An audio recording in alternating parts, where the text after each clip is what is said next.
So hey guys, I'm out here in Montana, and I just want to say real quick, I'm going to release a video that I made about 2 weeks after my first video came out. I didn't like it, and I've been learning since then that I'm going to really try and be vulnerable. I'm going to try and share my story in real time. I just want to let you guys know, watch this video.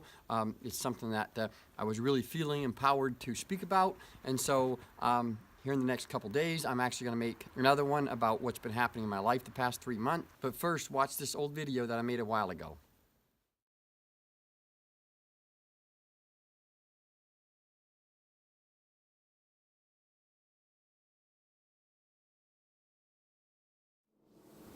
Hey guys, it's Jason. I just wanted to make a short video here to thank you guys for watching my video. It's been overwhelming, all the response I've gotten since I've posted that. It's got like 450 shares, around 35,000 views, and it's just been incredible to see all the people that it's encouraged. A lot of people that have been messaging me and asking me some more questions about it and about things they're going through, so it's just an honor to be able to give back. But this morning I just wanted to also share a little bit about what's on my heart.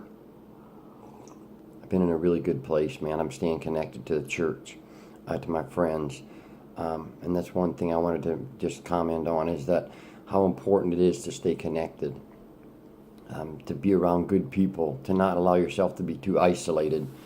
I think for a lot of people that go to AA when it comes to the drugs, that's what they get out of it, is the connection to other people that understand what they're going through.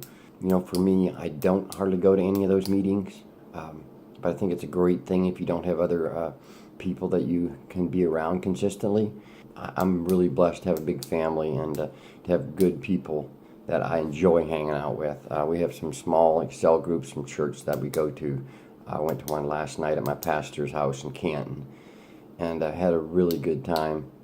Seems like I always end up getting stuck there till 10, 11, 12 o'clock at night, but it's good. Yeah, I want to just encourage you guys. It doesn't matter if you're going through addiction or if you're just struggling with depression or loneliness or whatever it is, or I think for a lot of people is they don't feel like they know what they're here on this earth for. They don't know what their destiny is or what their life is supposed to look like or how to get to where they want to go. But it starts with a connection and being around people that inspire you. For me, I was able to speak and still am to speak like good things over my life. And when I feel things coming at me, like, oh, maybe this is about to go bad, or have those anxious thoughts, or feel lonely, or feel like depression or anxiety is knocking at my door, I'm able to just speak and say, you know what, I'm not lonely. I've got a lot of friends, so that's a lie. I'm not depressed. I've got a great job. I have a place. And even if you don't have those things, you have something in life that's enough that if you just use it, it's enough to keep you fulfilled. Reading. I know for a lot of people, when you're not in a good place, reading's hard, but read something, at least a little bit of something every day, and just stay consistent with doing at least one thing a day. I've been able to write down things, have paper around me at all times. So if I have a dream, like the other night, I felt like God was saying, if you will get a pen and paper and have it by your bed and commit to writing it down, I'll start to give you dreams. And I've had some really crazy dreams. Might share those with you guys later, but it's the idea that if we are willing to put in the time and effort, and we prove to ourselves, and honestly for me, it's proving or showing, honoring God and saying, if you'll do this,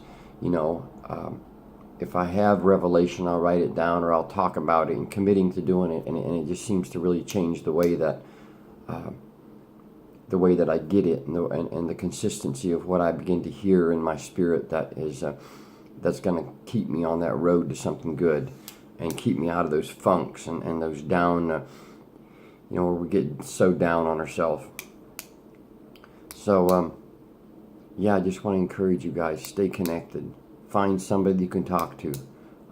Continue to do the right thing no matter what. Make a commitment and stick with it. I think so many of us have been at boundaries in our life. We've been so bad at them because we know what we need to do at certain times. But when it comes down to it, and that mood and that emotion that we were feeling at the time we made the commitment, when that leaves us and we don't feel that anymore, then all of a sudden we want to turn and we're like, oh, well, I don't feel like doing that, or I don't know what I was thinking, and we don't stick to our boundaries. We have all kinds of excuses, all kinds of things that come up, and reasons why we don't feel like or don't want to do it. So stay committed. If you make a commitment to yourself, and if you know that when you made that it was important, stay committed to that. Don't allow yourself the slack to just go do whatever you feel, whatever you feel like, or whatever your mood is saying at that moment. So being consistent has been huge for everything for me. There's days where I don't read or write or work out at the gym or I'm not around people, but it's not about every day. It's about every opportunity. And I think as soon as we feel like we're slacking and we've missed that opportunity, we want to be hard on ourselves. We want to be, oh, well, I didn't do it last week, or I didn't do it last night when I should have, so I'll do it later. Well, that later, it turns into weeks and months, and then before you know it, you're back into something and you don't know how you got there. Well, I'll tell you how you got there. Is it started by not doing something one time. You don't just overnight end up in a bad place. It's a row of bad decisions. So you stick with it. Be good to yourself. Practice telling yourself, whether it's looking yourself in the mirror or just speaking it when you're out by yourself, that something positive about yourself, that you like who you are. You can convince yourself that what you don't feel in the moment, you can convince yourself over time that is the truth. If you declare truth over yourself, it will begin to stick. It'll change something inside of you, and you'll begin to it'll begin to become part of who you are. I know that firsthand. Some of the crazy dark holes I was in, I thought I'd never get out of, but there's a process, and it does work. So thanks again for watching my first video, guys. Subscribe to my YouTube channel, and I'm going to start posting some videos, hopefully fairly consistency about just what's on my heart, maybe things I do to make sure that I don't fall back into some of them old patterns and habits. This is not just about staying sober. These are not videos. They're not going to be just about not doing drugs. It's going to be about propelling yourself to a better life. Something that we can do every day to get us out of the holes that we're in and the funks. Because we all have funks that we get in. We all have inconsistencies in our life. But I'm finding a lot of small keys to getting out of there. Things that we do every day or every time we have a chance that build a path to get us out of discouragement and any kind of negative funk that you're in. So thanks for watching, guys. Subscribe if you like me, and God bless you guys.